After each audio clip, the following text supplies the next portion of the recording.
She was hiding something from her husband, and every day, it was getting harder to pretend everything was okay. He thought he knew what she was doing. But he was wrong.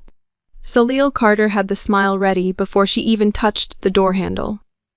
That was the part nobody would ever know. How much work went into looking like nothing. She pressed her palm flat against the front door of the home she had built with her husband, drew one slow breath into her lungs, and walked inside. She was 7 months pregnant. Her feet ached. Her lower back had been sending quiet distress signals since 2 in the afternoon. And somewhere across the city, a man named Conrad Okafor was sitting in a parking garage with a folder full of documents that could either save her husband's career or end everything. But right now, she was just a woman coming home from yoga.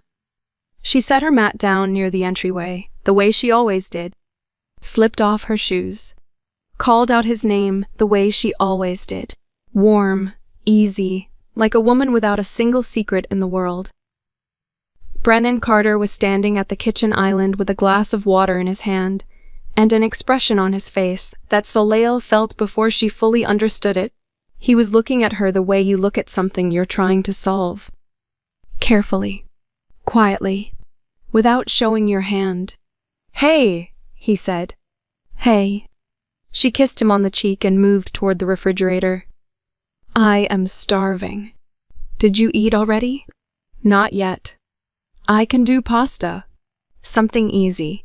She was already opening the fridge, already reaching, already filling the silence with movement the way she'd learned to do. "Class was good today. Instructor had us doing this sequence I haven't tried before. My hips are going to hate me tomorrow." "They called?" Brennan said. She stopped, didn't turn around. Just stopped. One hand still on the refrigerator door, cold air drifting against her arm. "The studio," he continued. His voice was level, patient almost. "They called about your card. Said it expired. Said they tried to reach you before class." He paused. "Said you weren't there." The refrigerator hummed. The kitchen light buzzed faintly above them. Outside, a car rolled past and the headlights swept briefly across the window. Soleil closed the refrigerator door and turned around. She met his eyes without flinching, because she had practiced this too. Not just the smile at the door, but this. The moment after the smile stopped working. "I switched locations," she said. "The one on Mercer. I've been meaning to tell you. The Thursday class got too crowded, so I've been going there instead. Their system is separate. That's probably why they still have my old card." She said it evenly. She said it like the truth. Brennan looked at her for a long moment. Then he nodded, slowly, and looked down at his glass. "Okay," he said. One word. Quiet as a door clicking shut. Soleil turned back to the stove and started pulling out a pot. Her hands were perfectly steady. Her face was perfectly calm. But she had heard that okay. She knew exactly what lived inside it. She had been married to this man for 4 years. She knew the difference between the okay that meant he believed her, and the okay that meant he had already made a decision, and was simply waiting for more information. That okay was not belief. That okay was the beginning of something she couldn't yet name. They ate dinner with the television on, saying small things to each other about small things. He kissed her forehead before bed and said goodnight like a man who was being very, very careful with his words. And when the bedroom went dark and his breathing deepened, and she lay awake next to him with her hand pressed to the place where their daughter turned and kicked against her ribs, she told herself it would be okay. 3 days later, Brennan asked her to sit down. Not the couch. The dining table. He'd pulled out a chair for her. And that small, careful gesture, that deliberate formality, told her everything before he opened his mouth. She sat. She folded her hands on the table. She waited. He sat across from her. Not beside her. Across. and he looked at her with an expression she had never seen on his face before. Something between guilt and resolve, like a man who had already lost the argument with himself and was now prepared to lose it out loud. "I need to ask you something," he said, "and I need you to know that I'm not. This isn't me accusing you of anything. Brennan, I just need peace of mind. Given everything, He stopped, pressed his lips together. "I want a paternity test." The dining room was very quiet. Soleil looked at him. She looked at him the way you look at someone you love when you are trying to find the person you knew inside the person currently sitting in front of you. This was the table where they had spread out the baby furniture instructions and laughed until they couldn't breathe, because neither of them could figure out how a single crib required 47 separate steps.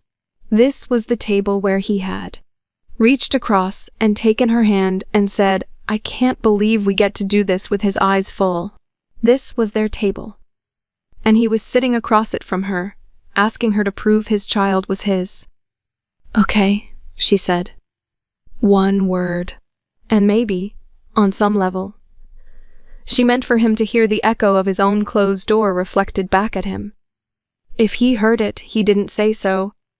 She stood up, cleared her plate, went to bed at 7:30 on a Thursday evening with the sun still faintly pink in the sky outside the window. She lay in the dark and she did not cry. Soleil was not a woman who cried easily. Grief and anger in her ran deep and still rather than fast and loud. She placed her hand on her stomach and she felt her daughter move, and she stared at the ceiling and she let herself feel the full, unguarded weight of what had just happened. This man had watched her dismantle her career for this marriage, had watched her leave the firm she'd spent 6 years building because they both agreed, together, that someone should be home, had watched her pour herself into their life, their home, their plans, their future. And the first time something didn't add up, the first time a story had a single loose thread, he had not come to her. He had not said, "Talk to me." He had not said, "I trust you. Help me understand." He had reached for a test, as though 4 years wasn't evidence enough, as though the child turning beneath her hand wasn't testament enough, as though she wasn't enough. She lay there for a long time. And when the bedroom door eventually opened, and Brennan slid quietly into bed beside her, and lay there in the dark, not touching her, not speaking, she closed her eyes and made herself a promise. She would finish what she started. She would protect him. She would see this through to the end. Not because he deserved it right now, but because she had decided who she was going to be in this marriage. And she refused to let his fear turn her into someone smaller. Lorraine Carter started appearing on weekends.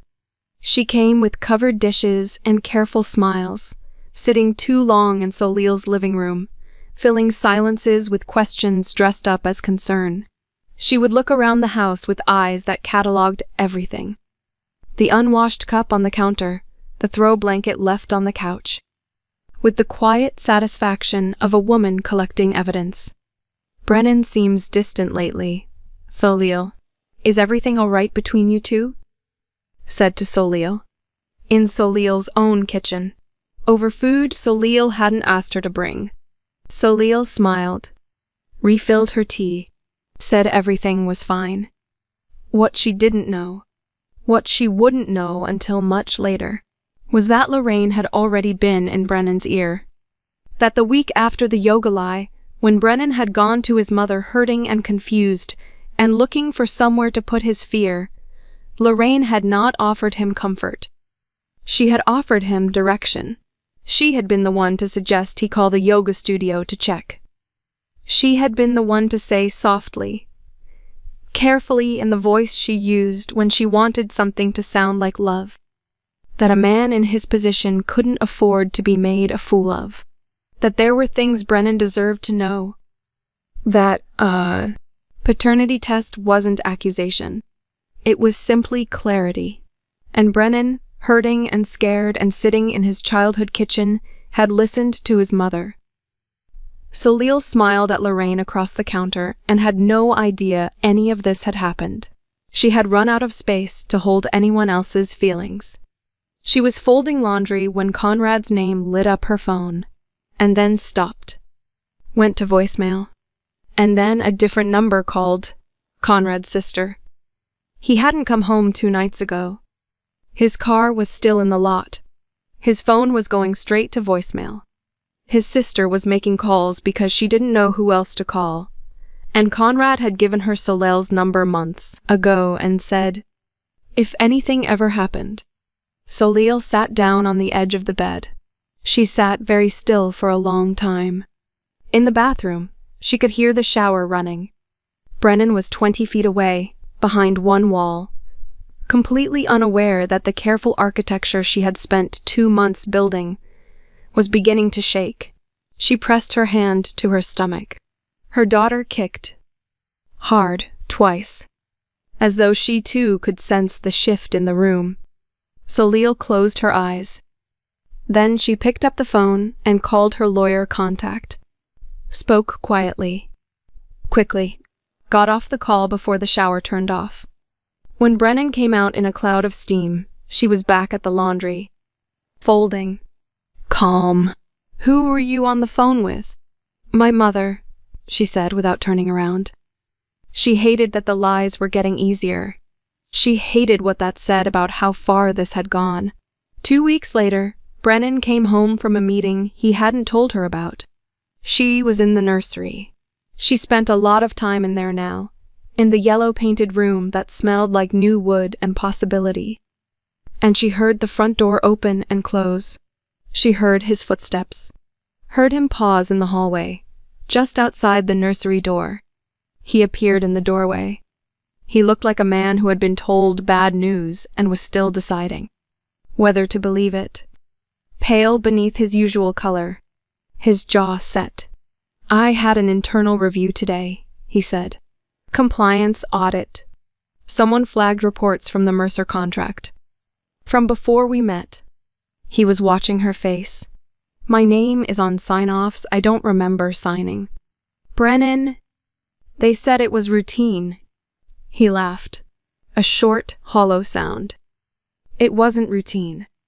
I could tell from the way they looked at me. Someone is building something, Soleil. Someone is setting up a..." He stopped, because her face had changed. Just slightly. Just enough. "What?" he said. Not a question. The word landed flat and heavy, like something dropped. She held his gaze. She was so tired. She was 8 months pregnant, and she had been carrying this alone for so long that even her bones felt worn down. She opened her mouth, and she couldn't do it. Not yet. Not tonight. The file still had gaps. If she told him now, and he walked into that firm tomorrow, the way she knew he would, chest out, eyes clear, ready to fight the right way in the wrong war, they would see him coming. She needed 3 more days. "You look pale," she said. "Come eat something." He stood in the doorway for a moment longer, studying her. Then he walked to where she stood and pulled her carefully into his arms and held her. Held her with the kind of holding that asks a question it doesn't yet know how to voice. She let him. She put her arms around him and pressed her face against his shoulder and closed her eyes and thought, 3 more days. She went to Agent Dana Merritt the next morning. Alone. 8 months pregnant. With a folder she had quietly assembled over 62 days. She laid it on the federal investigator's desk and walked Merritt through every piece. The falsified audit logs, the doctored sign-off dates, the 2 executives above Brennan who had used his name as a signature, and a scapegoat, the pattern that had been building since long before anyone at that firm had ever met Brennan Carter. Merritt looked at the folder, looked at Soleil. "How long have you been sitting on this?" "Long enough," Soleil said. "Can you protect him? With this?" "Yes." Soleil nodded. She stood up slowly, one hand at her lower back, and walked out into the parking lot and stood in the cold morning air and breathed. She had done it. She hadn't slept a full night in 2 months. She had lied to the man she loved more times than she could count. She had carried his fear and his doubt on top of everything else. And she had kept going. She had done it anyway, because that was who she was. Brennan found out at 6:17 in the evening when Agent Dana Merritt called the house and asked for him by name. Salil was in the kitchen when it happened. She heard him answer, heard the shift in his voice. Confusion, then stillness, then the long silence that meant he was listening to something that was rearranging him from the inside. She heard him say, "How long has she known?" She heard him set the phone down on the counter, heard his footsteps in the hall, heard them stop outside the nursery where she had gone, where she always went when she needed somewhere to be. He appeared in the doorway. She was sitting in the glider, one hand on her stomach, not rocking. Just still. He stood there for a long time, looking at her like a man seeing something for the first time that had been there all along. When he finally spoke, his voice was barely above a whisper. "How long?" She told him, all of it. 62 days. Conrad. The parking garages and the off-record calls and the folder she'd been building one page at a time while pretending she was tired and going to bed early. He stepped into the room and lowered himself to the floor. Down to the floor, in front of her, like a man removing every advantage and every defense and placing himself below her on purpose. He looked up at her. "Why didn't you just tell me?" Salil looked at him. She looked at this man she had chosen.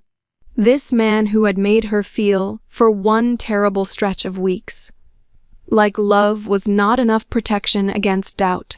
When she spoke, her voice was quiet. Not soft, quiet. The way things go quiet before they finally break open. "Because I know you, Brennan.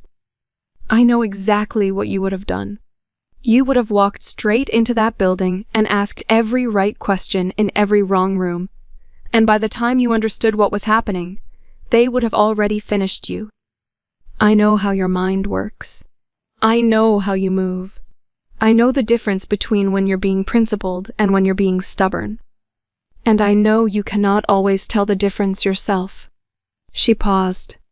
"I used to think that knowing you that well meant you trusted me the same way.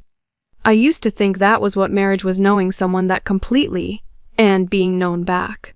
Her voice didn't break, but something shifted in her eyes. "And then you sat across from me at our table and asked me to prove your child was yours. And I realized I had been protecting a man who, when I needed him to simply believe in me, when I gave him every year I had and every piece of myself I could spare, reached for a test instead." The room held its breath. Brennan's jaw worked. His eyes were wet. He reached for her hand. She let him hold it.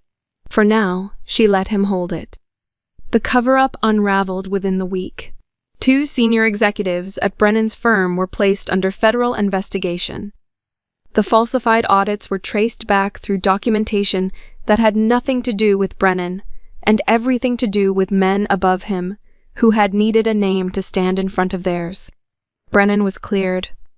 Completely. Publicly. Conrad Okafor surfaced 4 days later. He had gone quiet after a warning that came too close to a threat, hiding 2 states over, phone off. He was safe. He called Salil and couldn't get through a full sentence. She told him he didn't need to say anything. He said, "Thank you anyway." Life began to exhale. Brennan was grateful and attentive and tender in the way men are when they realize how close they came to losing something. Salil watched him try, and she let him. She was packing away some of the pregnancy paperwork one evening, sorting through the pile of mail and documents that had accumulated on the home office desk across 62 complicated days, when she found it. A folded card. The letterhead of a family law firm. She opened it slowly. A consultation summary, Brennan's name. The week he had asked for the paternity test. The attorney had outlined preliminary considerations in the event of a separation. Soleil sat down. She sat very still for a long time. The house was quiet around her. Brennan was downstairs. She could hear him moving in the kitchen, making tea, probably, the way he did in the evenings now, trying to find small ways to take care of her. She looked at the date on the letter. The same week she had been photographing documents in a parking garage to save his career. The same week she had been lying awake at night, exhausted and frightened, carrying everything alone. He had been sitting across a desk from a divorce attorney. She folded the letter, put it in her pocket, walked downstairs. He turned when he heard her come in, smiled at her, started to say something about dinner. She set the letter on the counter between them. His face changed. Soleil. When? She said. One word. Perfectly steady. He looked at the letter, looked at her, and whatever story he might have constructed, whatever explanation he might have reached for, died somewhere between his brain and his mouth when he saw her face.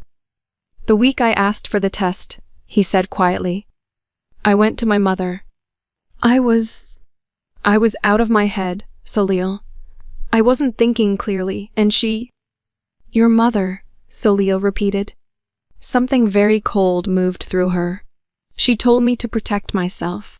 She said I needed to know where I stood legally, just in case. She made it sound reasonable. His voice broke at the edges. I went once. I never filed anything. She called the yoga studio, Soleil said. Her voice was almost a whisper. Didn't she? She's the one who told you to check. The silence confirmed it before he could speak. Brennan. She looked at him with eyes that had gone very, very still. While I was protecting you. While I was lying to federal investigators about my name just to keep yours clean. You were sitting in a lawyer's office. Because your mother told you to. I know, he said. I know what I did. No, she said. I don't think you do yet. She picked up her keys from the hook by the door. Soleil. Don't. She said it quietly. Not loudly. There was no drama in her voice, and that was the most frightening thing about it. Don't follow me tonight. Don't call me tonight. Go call your mother and tell her it worked. She walked out of the house. The door didn't slam. She closed it carefully behind her, the way you close a door when you are done with a room, and you are not sure you are coming back. Brennan stood in the kitchen for a long time after she left. Then he picked up his phone and called his mother. Lorraine answered on the second ring, warm and expectant, the voice of a woman who had been waiting for a report. He told her what had just happened. He told her all of it. And somewhere in the middle of it, as his mother began to explain herself, began to construct the familiar architecture of her justifications, her protections, her I only wanted what was best for you. Brennan stopped listening. He heard it for the first time. Not love. Strategy. His mother had never liked Soleil. Not really. Had never fully accepted the marriage, had always kept her welcome at a temperature just below genuine. And when Brennan had come to her hurting and scared, Lorraine had not offered him comfort. She had offered him an exit. And he had taken it. Mom, he said when she finally stopped talking, I need you to hear me clearly. His voice was different now, quieter, but with a weight in it that hadn't been there before. What you did, what we did, I'm not going to be able to come back from this with her if you're still standing in the middle of it. And I'm choosing her. I should have chosen her a long time ago. He ended the call. Then he sat down on the kitchen floor. The same floor where he had once slow danced with Soleil at 2 a.m. because she couldn't sleep and a song came on, and neither of them had anywhere else to be. And he put his face in his hands. He didn't go to his mother's house. He didn't call his mother back. He thought about a woman who had carried 62 days of fear and secrets and loneliness. 7 months pregnant, running a quiet war by herself, and had never once let him see how heavy it was. He thought about what that cost her. He thought about what he had done with the safety she had worked to give him. He thought about the letter in her pocket and the look on her face when she set it on the counter. He thought, I have to find her. Not call. Not text. Find her. Soleil was at her sister Renee's house across town. She had been there 3 days. 3 days of Renee making tea without being asked, and not filling the silence with anything, and letting Soleil sit on the back porch in the mornings and just breathe. 3 days of Soleil putting her hand on her stomach and talking to her daughter, and trying to sort out what she owed the man she loved from what she owed herself. On the 4th morning, Renee came to the back door and said, quietly, "He's here." Soleil didn't move for a moment. Then she set down her tea and walked through the house to the front door. Brennan was standing on the porch. He looked like a man who hadn't slept in 4 days. Which was accurate. He was holding nothing. No flowers, no gesture, no prop. Just himself, standing in the morning light, looking at her with an expression that had nothing left in it to hide. She crossed her arms and looked at him through the screen door, and said nothing. He spoke first. "I called my mother the night you left. I told her I was choosing you. I told her that what she did, what I let her do, was finished. She hasn't called back. I don't know if she will. And I want you to know that I'm not telling you that to get credit for it. I'm telling you because you deserve to know that it happened, and that it happened because it was right, not because I thought it would bring you home." Soleil said nothing. "I went to that attorney because I was scared, and I let my mother turn my fear into a weapon against you, while you were protecting me, while you were carrying everything I should have been carrying with you." He stopped, swallowed. There's nothing I can say that makes that smaller than what it is. I know that." Still, Soleil said nothing. She stood and looked at him through the screen, and her eyes were steady and unreadable, in the way they always were when she was feeling the most. "I wrote something," he said then. "I've been writing it for the past 4 days. Not for you to forgive me. Just so you know that I see you. All of you. The woman you actually are, not the one my fear made me think you might be for. 5 terrible minutes." He reached into his jacket pocket and held out a folded envelope. "You don't have to read it now. You don't have to read it at all. But I needed you to know that I know who you are. I've always known. And I let my mother make me forget." Soleil looked at the envelope for a long time. Then she pushed open the screen door. She took the envelope from his hand. She didn't open it. She held it at her side and looked at him.